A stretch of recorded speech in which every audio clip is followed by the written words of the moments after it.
ಗಣರಾಜ್ಯೋತ್ಸವ ದಿನ ಭಯೋತ್ಪಾದಕ ದಾಳಿ ನಡೆಸಲು ಪಾಕ್ ಸ್ಕೆಚ್. ಭಾರತೀಯ ಗುಪ್ತಚರ ಸಂಸ್ಥೆಗಳ ಎಚ್ಚರಿಕೆ. ದೆಹಲಿಯಾದ್ಯಂತ ಹೈ ಅಲರ್ಟ್ ಘೋಷಣೆ. ಎಸ್ಐಆರ್ಗೆ ಹೆದರಿ ವಿರುದ್ಧ ಆತ್ಮಹತ್ಯೆ. ಚುನಾವಣಾ ಆಯೋಗದ ವಿರುದ್ಧ ಪ್ರಕರಣ ದಾಖಲು. ಪಶ್ಚಿಮ ಬಂಗಾಳ ಪುರುಲಿಯಾದಲ್ಲಿ ನಡೆದ ಘಟನೆ. ಕೇರಳದ ದೀಪಕ್ ಆತ್ಮಹತ್ಯೆ ಪ್ರಕರಣ. ಯೂಟ್ಯೂಬರ್ ಶಿಂಶಿದಾ ಮುಸ್ತಫಾ ಬಂಧನ. ಆತ್ಮಹತ್ಯೆಗೆ ಪ್ರಚೋದನೆ ಸೇರಿ ಹಲವು ಆರೋಪಗಳ ಮೇಲೆ ಕೇಸ್ ಫೈಲ್. ಶಬರಿಮಲೆ ಚಿನ್ನ ಕಳವು ಪ್ರಕರಣ. ಇಡಿಯಿಂದ 1.3 ಕೋಟಿ ರೂಪಾಯಿ ಮೌಲ್ಯದ ಆಸ್ತಿ ಮುಟ್ಟುಗೋಲು. ಕೇರಳ, ತಮಿಳುನಾಡು, ಕರ್ನಾಟಕದಾದ್ಯಂತ 21 ಸ್ಥಳಗಳಲ್ಲಿ ದಾಳಿ. 2025ರ ಸಾಲಿನ ಇಂದಿರಾ ಗಾಂಧಿ ಪ್ರಶಸ್ತಿ. ಮೊಜಾಂಬಿಕ್ ಮಾನವ ಹಕ್ಕುಗಳ ಹೋರಾಟಗಾರ್ತಿ ಗ್ರಾಸಾ ಮಾರ್ಷಲ್ ಆಯ್ಕೆ. ಅಂತಾರಾಷ್ಟ್ರೀಯ ತೀರ್ಪುಗಾರರ ಮಂಡಳಿ ಘೋಷಣೆ.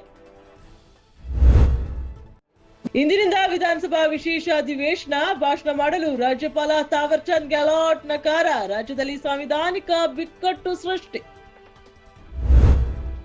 ಬಳ್ಳಾರಿ ಗಲಭೆ ಪ್ರಕರಣ. ನ್ಯಾಯ ಸಿಗುವವರೆಗೆ ಹೋರಾಟ. ಸುದ್ದಿಗೋಷ್ಠಿಯಲ್ಲಿ ಮಾಜಿ ಸಚಿವ ಶ್ರೀರಾಮುಲು ಪುನರುಚ್ಚಾರ. ಕಾಮಿಡಿ ಕಿಲಾಡಿಗಳು ಶೋನಲ್ಲಿ ಧಾರ್ಮಿಕ ಭಾವನೆಗಳಿಗೆ ಧಕ್ಕೆ ಆರೋಪ. ವಾಕ್ ಸ್ವಾತಂತ್ರ್ಯ ನೆಪದಲ್ಲಿ ಏನಾದ್ರೂ ಮಾಡಬಹುದೇ? ಜಿ ವಾಹಿನಿ ಕಾರ್ಯಕ್ರಮ ನಿರ್ದೇಶಕರಿಗೆ ಹೈಕೋರ್ಟ್ ತರಾಟೆ.